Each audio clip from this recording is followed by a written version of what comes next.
안타깝게도 교회 안에도 갈등과 분쟁이 있습니다.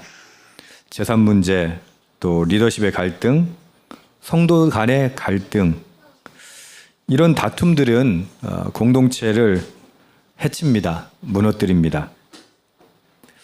뭐 여기서 그치면 괜찮은데 이게 세상 사람들을 보기에는 어떤 거예요? 손가락질 당할 만한 일이기도 하죠. 이러한 갈등이 격화되다 보면요, 교회 안에서 그래 법대로 하자라는 기류까지 형성됩니다. 결국 교회 문제가 세상의 법정 심판대에 오르는 안타까운 일을 마주하기도 하죠. 이것이 교회의 신뢰를 추락시키는 주요 원인 중 하나로 지목되기도 합니다. 실제로 교인 간의 소송이 사회적 이슈가 된 사례가 여러 있었습니다. 이런 상황 속에서 우리는 신앙 공동체 내에서 발생한 갈등을 어떻게 해결해야 하는가 하는 근본적인 질문을 던지게 됩니다. 세상의 방식, 방법, 즉 법과 권리를 주장하는 것을 넘어서 그리스도만의 방식은 무엇인가? 그리스도인만의 방식이 따로 존재하는가?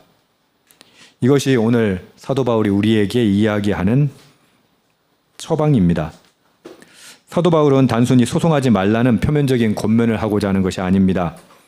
이것을 통해서 성도의 정체성이 무엇인가, 그리고 교회의 본질은 무엇인가, 어때야 하는가, 그 통찰을 우리에게 전해주기를 원하고 있습니다. 여러분, 교회 안에서 교인들끼리 법정 소송하는 경우 그냥 거의 무슨 이전 투구처럼 변질돼요. 싸움이 말할 수 없을 수준으로 번져요. 그런 일들이 없어야 되는데 실제 존재합니다. 제가 사역했던 교회에서도 그 어떤 재정적인 경제적인 문제들 때문에, 거래관계 문제들 때문에 이런 일들이 있죠. 사도 바울이 이야기하는 건 뭐냐면 그런 문제가 있는 걸 책망하는 게 아니에요. 그걸 어떻게 풀어가고 해결하느냐의 문제입니다. 사도 바울은 이 문제에 대해서 1절을 이렇게 이야기합니다. 함께 읽읍시다. 시작.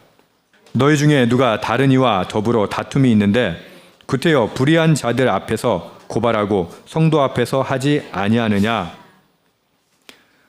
고린도는 상업이 고도로 발전한 도시라고 했습니다. 거래가 활발해지면요, 소송도 활발해집니다. 여러분, 농경사회에 소송이 많을까요? 상업사회에 소송이 많을까요? 상업사회가 훨씬 소송이 많습니다. 거래가 그만큼 많고 계약이나 또 서로 생각했던 것과 맞지 않을 때 갈등이 발생하는 거죠. 이런 도시 성격상 그 문화라고 하는 게 있잖아요. 소송 걸고 하는 문화. 이것들이 성도들 간의 문제를 세상 법정으로 끌고 가는 것으로 이어졌습니다. 이것은 장차 교회의 미래를 위협하는 심각한 징후였습니다. 아니, 성도들끼리 뭐 싸움박질하는 것 같고 교회의 미래하고 무슨 관계가 있습니까? 사도 바울은 그렇게 보지 않았어요. 적어도 성도들끼리의 갈등이라면 신앙 공동체 안에서, 따라하십시오, 하나님의 지혜를 구하며 해결했어야 합니다. 그러나 고린도 교회 성도들은 세상에서 하던 방식 그대로 자신들의 문제를 어디로 끌고 갔다고요?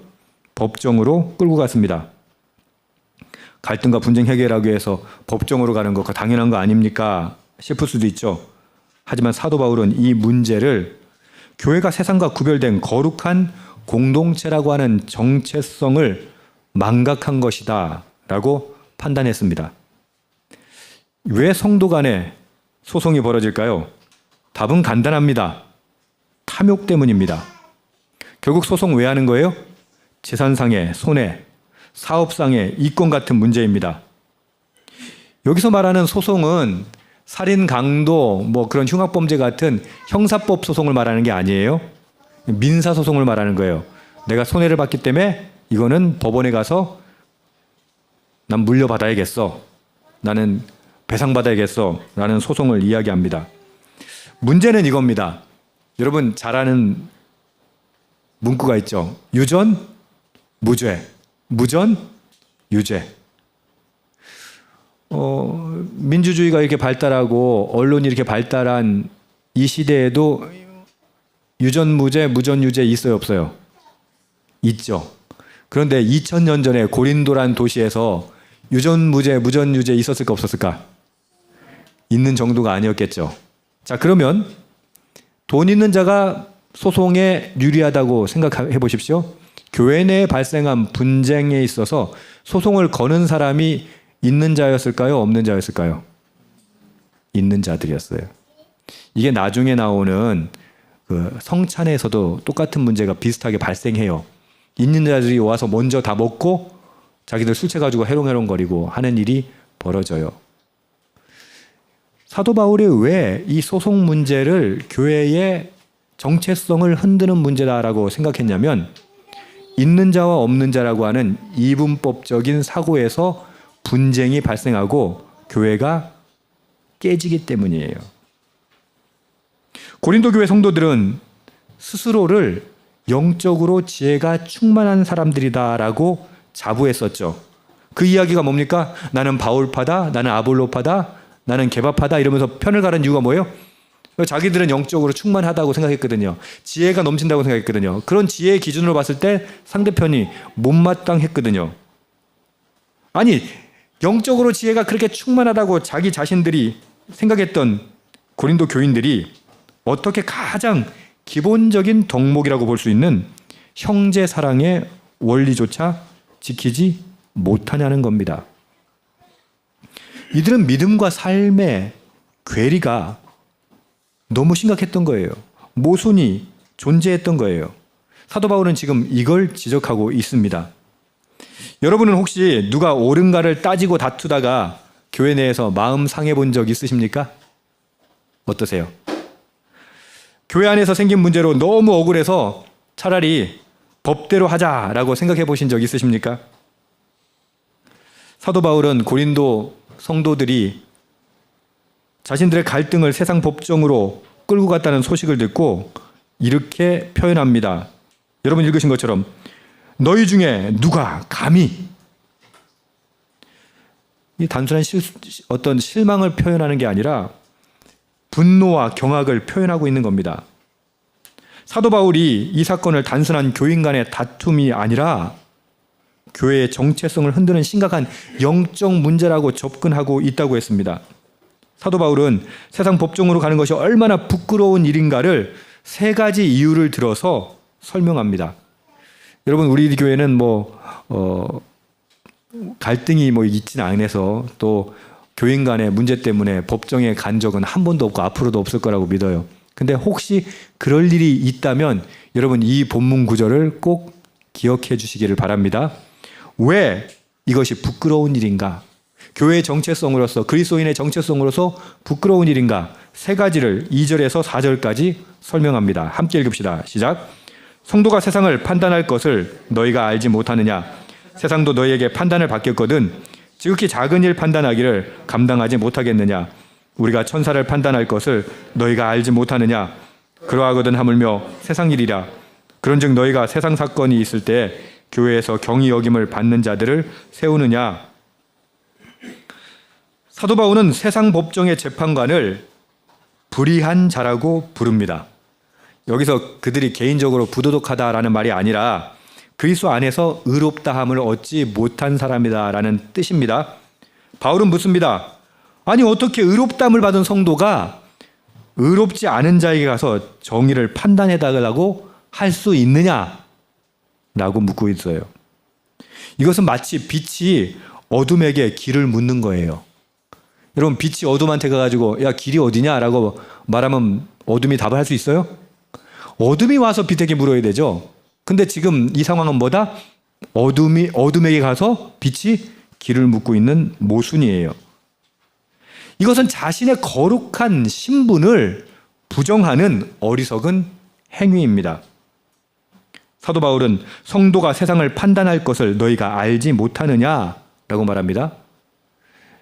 마지막 심판날에 성도는 예수님 편에서 세상을 심판하게 될 거라는 거예요. 심지어 우리가 천사를 판단할 것을 알지 못하느냐라고 2번이나 되묻습니다. 여러분, 우리들은요, 장차 그리스도께서 다시 오실 때 그분과 함께 만물을 다스리고 심판하는 영광스러운 존재입니다. 바울의 논리는 명확합니다. 미래의 세상과 타락한 천사까지도 판단할 존귀한 존재들이 어찌 지극히 작은 일 하나 때문에 판단할 지혜가 없다고 스스로 인정하느냐라는 말입니다.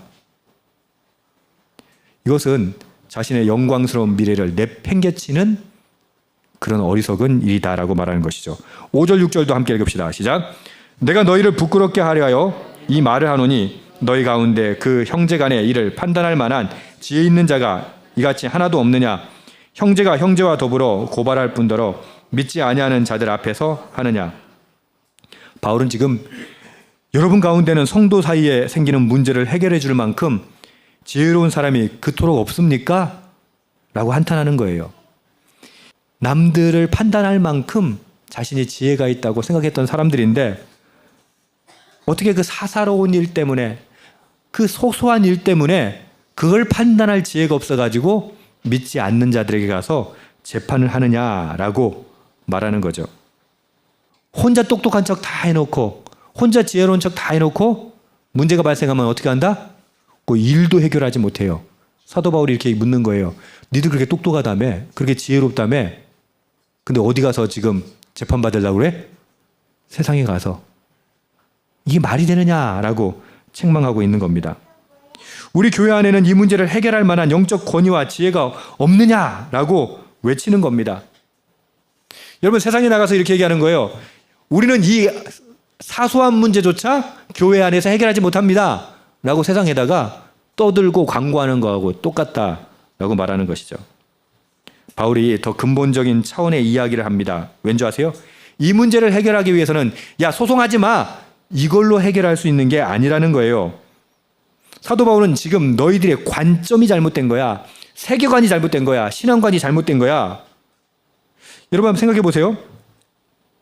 다툼이나 소송을 통해서 승리와 패배를 결정한다면, 그 세상 논리가 교회 안에 작동한다면 여러분, 교회가 무슨 판이 되겠어요? 뒤에서 너무 입이 잘 보여서 개판 이렇게 해가지고. 맞아요. 개판 될 거예요. 개판. 사도 바울이 왜 이렇게 하느냐, 왜 개판 만드느냐 라고 말하면서 하는 이야기입니다. 7절 8절 읽읍시다. 시작. 너희가 피차 고발함으로 너희 가문에 이미 뚜렷한 허물이 있으니 차라리 불의를 당하는 것이 낫지 아니하며 차라리 속는 것이 낫지 아니하며 너희는 불의를 행하고 속이는구나. 그는 너희 형제로다. 좀 충격적인 말을 하는 건데 이런 겁니다. 재판에서 이기든 지든 상관없다. 형제를 고소하는 행위 자체가 이미 영적으로 완전한 패배다. 우리는 승리와 패배를 어떻게 결정해요? 재판장한테 가가지고 아싸 이겼다, 아이고 졌다, 이걸 승패라고 생각하잖아요. 사도 바울은 뭐라고 그래요? 재판장으로 끌고 가는 것 자체가 뭐다? 이미 패배다, 실패다. 왜 그런지 아세요?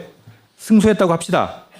근데 문제는 뭐예요? 그 승소는 그리스도의 몸인 교회를 분열시키는 행동이에요. 형제를 사랑하라고 하는 계명을 어기는 행동이에요. 결국 세상을 향하여 하나님의 영광을 드러내는 것이 아니라 하나님의 영광을 내려 깔아버리는, 망쳐버리는 그런 결과를 낳는 거예요.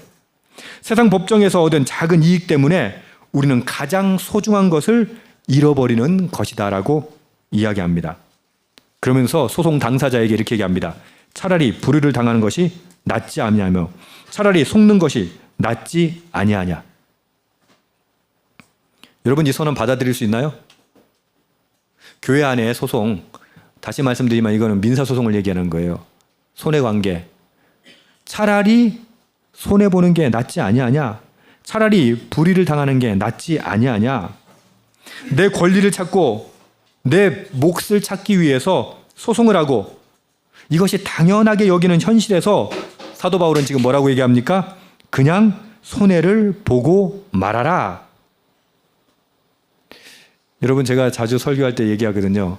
그리스도인은 속아주는 사람입니다. 그리스도인은 져주는 사람입니다. 심지어 그리스도인은 죽어주는 사람입니다. 속는 사람이 아니고 지는 사람이 아니고 죽는 사람이 아니라 져주는 사람이에요. 속아주는 거예요. 죽어주는 거예요. 누가 그렇게 하셨어요? 예수님께서. 여러분, 예수님께서 힘이 없어가지고 십자가에 매달려 죽으셨어요? 여러분, 우리가 예수님 한두 번 속여요? 근데 예수님 어떻게 해요? 속아주시는 거잖아요. 져주시잖아요. 불의를 당해 주셨잖아요. 이것이 예수님께서 보여주신 본이라고 사도 바울은 이야기하고 있는 거예요. 그러면서 너희들도 어떻게 해라? 차라리 불의를 당하는 게 낫다.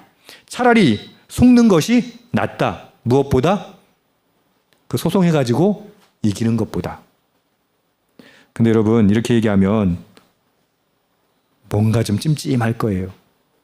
여러분, 우리 지금 아무 문제가 없으니까 이 얘기할 때 어떤 분들은 고개를 끄덕일 수도 있을 거예요.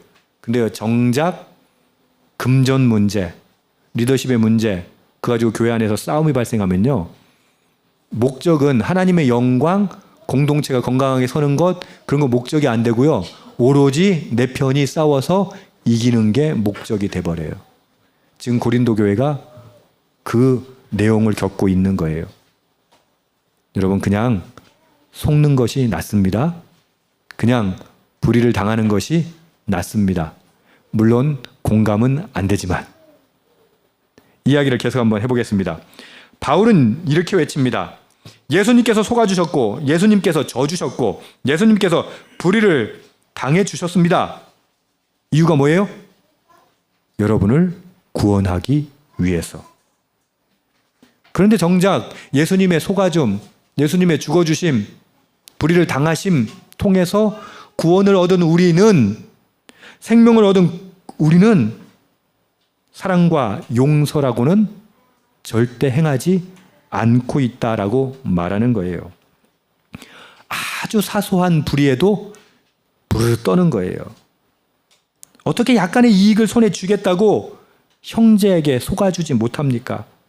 이런 성경적 가치관이야말로 세상적인 가치관을 이길 수 있는 유일한 방법입니다. 그리고 이거 가치관이 작동할 때 세상은 교회를 보고 뭐라고 할까요? 우리와 정말 다른 조직이구나, 공동체구나를 깨달을 수 있을 거예요. 근데 현실을 보십시오. 교회가 속아줍니까? 교회 안에서 당해줍니까? 교회 안에서 죽어줍니까? 아니요. 오히려 교인들끼리 싸우면요, 더 무서워요. 저는 여러 교회 봤다고 했죠. 교회가 둘이 갈라져가지고 하나는 1층, 하나는 2층에서요, 예배 따로 드려요. 그리고는 통성으로 기도해요. 상대편을 무찔러 달라고. 통성으로 기도해요. 여러분, 그게 무슨 교회입니까? 세상이 보고 그 뭐라고 하겠어요? 저 어떻게 우리보다 못하다는 소리 듣지 않겠습니까? 사도 바울이 피해자에게 야, 그냥 당했지만 그냥 네가 그냥 속아줘, 그냥 져줘 라고 일방적으로 희생을 강요하는 게 아니에요. 왜냐하면 사도 바울의 이야기를 쭉 듣다 보면 주로 당하는 자가 부자였다고, 가난한 자였다고? 가난한 자였단 말이에요. 사도 바울은 지금 그거 가난하니까 니들이 좀 참아, 이게 아닙니다. 곧바로 가해자를 향해서 야단칩니다. 너희는 불의를 행하고 속이는구나. 그는 너희 형제로다. 지금 소송하는 자가 누구라고요? 우리의 형제예요. 지금 싸우는 자가 누구라고요? 한 몸 된 형제예요. 근데요, 싸움이 붙으면 어떻게 해요? 형제고 나발이고 없어. 심지어 우리 어렸을 때 자라면서 그랬잖아요. 형제 간에도 막 머리끄댕이 잡고 싸우잖아. 싸우는 순간은 뭐가 목적이 돼? 이기는 게 목적이 돼버리는 거예요. 여러분, 그러지 말라는 거예요. 지금 근본적인 문제, 근본적인 가치관에 대해서 사도 바울이 이야기하고 있는 거예요. 공동체 안에서 자신의 이익을 위하여 형제를 속이는 것은 공동체를 파괴하는 아주 악한 행위다 라고 얘기하는 겁니다. 이것은 엄청난 죄다. 왜요? 이러한 행동이 무서운 결과를 가져오기 때문이에요. 지금 사도 바울이 그냥 싸우지 마라고 말하는 게 아니라 이 분쟁, 다툼이요, 어떤 문제를 가져오는가 9절부터 설명되어 있습니다. 9절부터 11절 무거운 마음으로 함께 읽겠습니다. 시작. 유업으로 받지 못할 줄을 알지 못하느냐? 미혹을 받지 말라. 음행하는 자나 우상숭배하는 자나 간음하는 자나 탐색하는 자나 남색하는 자나 도적이나 탐욕을 부리는 자나 술 취하는 자나 모욕하는 자나 속여 빼앗는 자들은 하나님의 나라를 유업으로 받지 못하리라. 너희 중에 이와 같은 자들이 있더니 주 예수 그리스도의 이름과 우리 하나님의 성령 안에서 씻음과 거룩함과 의롭다 하심을 받았느니라. 불의한 자들의 목록을 이야기하면서 이렇게 얘기합니다. 이런 사람들은 하나님 나라를 유업으로 받지 못한다. 이게 문제라니까요. 예수 믿고 교회 다니고 열심히 신앙생활하고 봉사도 하고 헌금도 하고 전도까지 했어. 그런데 어디서 무너져요? 헌금한 데서 안 무너져요. 봉사한 데서 안 무너져요. 어디서 무너져요? 그 사소한 이익 때문에 분쟁이 발생했을 때 무너져요. 불의한 자가 하나님 나라를 유업으로 받지 못할 줄 알지 못하느냐? 미혹을 받지 말아라 라고 얘기해요. 사탄은 우리를 계속해서 미혹해요. 그거 기분 나쁘게 해요. 그 사람만 보면 그렇게 기분이 나쁘네. 그리고 꼭 딴지를 걸고 싶네. 근데 그러다가 거래 관계가 있었는데 이게 날 속여먹네. 그럼 어떻게 해요? 분노하게 해요. 여러분 오해하지 마세요. 구원받은 자가 죄 지으면 천국 못 가 이 얘기를 지금 하는 게 아니에요. 지금 사도 바울이 이야기하고자 하는 건 하나님 나라 백성의 삶과 그럼 불의한 삶의 방식이 양립할 수가 있다 없다? 없다고 얘기하는 거예요. 근데 어때요? 우리는 예수 믿는다고 하면서 결국 어떻게 해요? 우리의 삶은, 교회 안의 삶은 어떻게 살아갑니까? 탐욕, 음행, 우상숭배, 간음, 탐색, 남색, 술 취함, 도적, 모욕, 속여 빼앗음. 결국 교회 안에서 이 짓을 하고 있다면 그것이 어떻게 믿는 자냐라고 사도 바울은 이야기하고 있는 겁니다. 사도 바울이요, 이 죄의 목록을 앞에 이야기하고 보면요, 뭔가 생뚱맞게 안 맞는 것 같은 이 죄의 목록을 나열한 다음에 이 뒤에 이렇게 얘기합니다. 너희 중에도 전에는 그런 사람이 더러 있었다. 이 죄의 목록을 이야기하는 이유가 뭐예요? 너희가 그런 사람이었다. 지금은 어떻게 해요?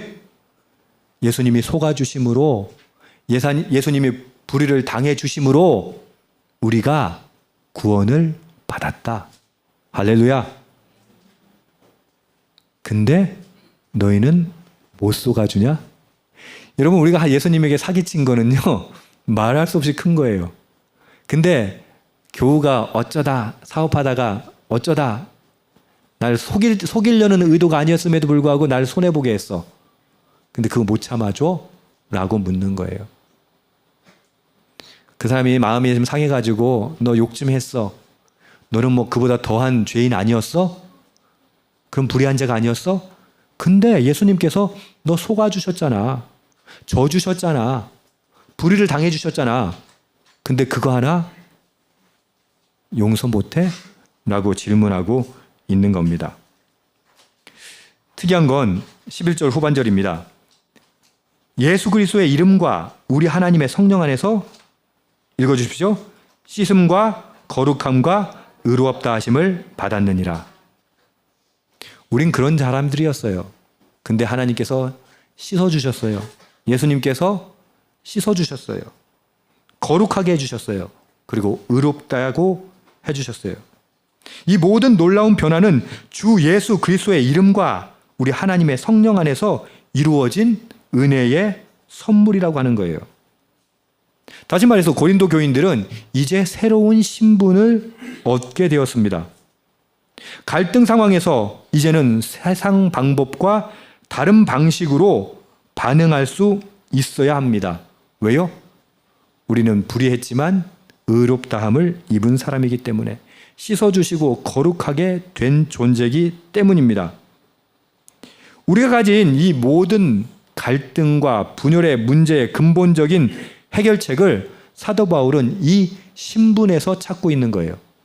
야, 뭐 법정에 가라 마라 지금 이야기하는 것이 아니라 너희 신분이 무엇이냐라고 묻고 있는 거예요. 여러분들은 여러분의 신분이 무엇이라고 생각합니까? 우리가 누구인지를 기억할 때 우리는 전혀 다른 세계관으로 이 땅을 살 수가 있습니다. 그 다른 세계관이 뭐예요? 속아줄 수 있는 거예요. 져줄 수 있는 거예요. 죽어줄 수 있는 거예요. 다시 말하지만 등신 같아서 속는 거 아닙니다. 힘이 없어서 지는 게 아니에요. 힘이 있지만 져주는 거예요. 속는 걸 생각하니까 조금 전에 예배 전에 예주가요 공룡을 하나 갖고 와가지고 공룡 이러더라고. 그리고 제 무릎에다가 툭 치더라고. 그럼 제가 어떻게 반응해야 돼요? 아 이렇게 반응했어요. 그러니까 깔깔깔깔 돼가지고 지 아빠한테 가가지고도 공룡, 사모님한테 가서 공룡을 그러니까 무서워 이랬거든요. 그리고 막 신이 났어. 그래가지고 저 뒤에 은율이가 앉아있는데 가가지고 공룡 그랬어.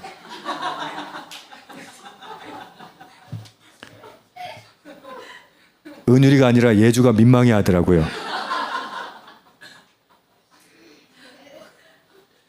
여러분,